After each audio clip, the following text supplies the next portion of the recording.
ఈ రేట్ల విధానాన్ని అమలు పరుస్తూ ఈ యొక్క తీర్మానం సభ్యుల వద్ద నుంచి తీసుకున్నాం, కమిటీ వద్ద తీసుకున్నాం.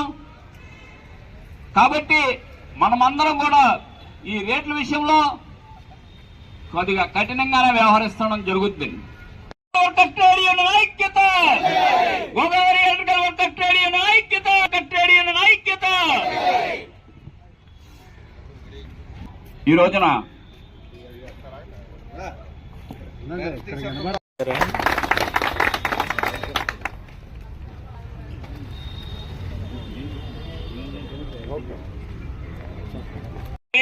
అనే కాన్సెప్ట్ తోటి గౌరవనీయులైనటువంటి శ్రీ మన్యం నవీన్ గారిని ఇది ఓపెన్ చేయవలసిందిగా కోరుచున్నాను.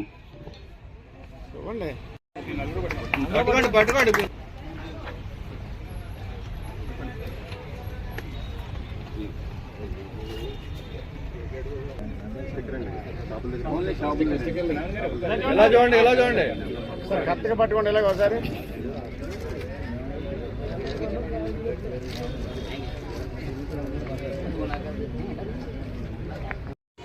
గోదావరి మిత్రులారా, మరి ఎన్నో ఏళ్ల నుంచి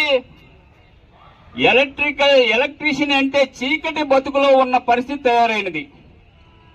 ఒక పక్క రేట్లు లేక అనేక ఇబ్బందులు పడుతున్నాం.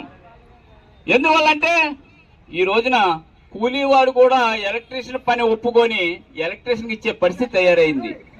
ఒక తాపీ మేస్త్రి కూడా ఎలక్ట్రీషియన్ పని ఒప్పుకొని మరి అంతా అయినా చేసే పరిస్థితి తయారైంది. ఇవన్నిటికి కూడా చరమగీతం పాడటానికి మరి ఎలక్ట్రీషియన్ కి ఒక రేట్ అనే విధానం లేదు.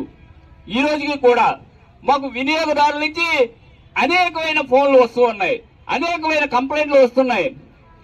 ఒక ఎలక్ట్రీషియన్ కావచ్చు, వినియోగదారుడు కావచ్చు, ఇద్దరిని శ్రేయస్సు కొరకు మేము ఒక రేటు విధానాన్ని తీసుకొచ్చి ఈ యొక్క ప్రతి ఒక్కరికి కూడా రేపు జనవరి 4వ తారీఖు 1వ నెల 2025 నుండి నూతన రేట్లు అమలు చేయాలని కమిటీ తీర్మానం మరియు సభ్యుల యొక్క తీర్మానం కూడా తీసుకోవడం జరిగింది. దాని దరిమిలా ఏదైతే మేము 5 నెలల కిందట ఈ యొక్క ఎలక్ట్రికల్ సోదరులందరినీ కూడా కంట్రోల్ చేయటకు గాను మేము ప్రతి నెల స్క్వేర్ పెడుతున్నామని మేము తెలియజేశాం. ఆ స్క్వేర్ విధానంలో భాగంగా ఏదైతే ఎలక్ట్రికల్ సోదరులు మరి ముందుగా చేసిన ఎడల 3వ తారీఖున మేము పర్మిషన్ ఏర్పాటు చేయడం జరిగింది. 4వ తారీఖున ఎవరు పని చేయరాదు అని గత 2 నెలల కింద నుంచి కూడా మీడియా మిత్రులు కానీ అలాగే ప్రతి ఒక్క కాంట్రాక్టర్ కానీ ప్రతి ఒక్కరికి మేము తెలియపరచడం జరిగింది. అన్ని రకాలుగా మేము ఏర్పాటు చేయడం జరిగింది. గౌరవనీయులైనటువంటి మాన్య ఆహ్వానం మేరకు ఇవాళ విచ్చేసిన మీడియా మిత్రులందరికీ అలాగే మా ఎలక్ట్రీషియన్ సోదరులందరికీ నమస్కారం. ఒక మంచి పరిణామం తీసుకొచ్చారు. చాలా వరకు చాలా బిల్డింగ్లో కానీ చాలా చోట్ల కానీ ఒక వీళ్ళకి ఎంత ఇవ్వాలి, ఒక్కొక్క ఎలా తీసుకుంటారు, వీళ్ళు ఎంత తీసుకుంటారు అనే దాని మీద చాలా మందికి బిల్డింగ్ల వాళ్ళకి చాలా మంది ఫస్ట్గా క్లారిటీ ఉండదు. సో కొంతమంది ఎలక్ట్రీషియన్లు వాళ్ళు అనుకునే విధంగా చక్కగా నీట్గా పని పూర్తి చేసి ఆ బిల్డింగ్ ఓనర్ దగ్గర శుభ్రంగా వాళ్ళతో సంతృప్తిపరిచి అమౌంట్ తీసుకుంటారు. కొంతమంది ఎక్కడో ఉంటారు, కొంతమంది వాళ్ళు కొంత మిస్యూజ్ చేయడం వల్ల కొంతమంది ఇబ్బందులు పడుతూ ఉంటారు. సో ఎన్నిటికి కూడా మంచిగా అవగాహన కల్పిస్తూ ప్రతిదానికి ఎంత తీసుకోవాలి, ఎలా చేయాలనే దాన్ని మంచిగా ఒక పాంప్లెట్ రూపంలో తీసుకురావడం అనేది చాలా మంచి పరిణామం. అట్లాగే దీన్ని మస్ట్ అండ్ షుడ్ ఇంప్లిమెంట్ చేస్తూ అందరికీ అవగాహన కల్పించాలని కోరుకుంటున్నాను. అలాగే ఇందులో ఒక పాయింట్ రాశారు, చాలా మంచి పాయింట్ అది.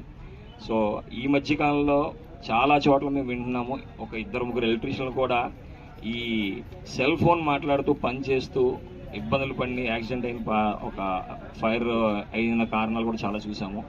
దీని మటుకు వాడకుండా ఉండటానికి ఒక అవేర్నెస్ ప్రోగ్రామ్లా తీసుకురావాలని కోరుకుంటూ వాళ్ళ ఆరోగ్యానికి అంత మంచి జరగాలని కోరుకుంటున్నాను.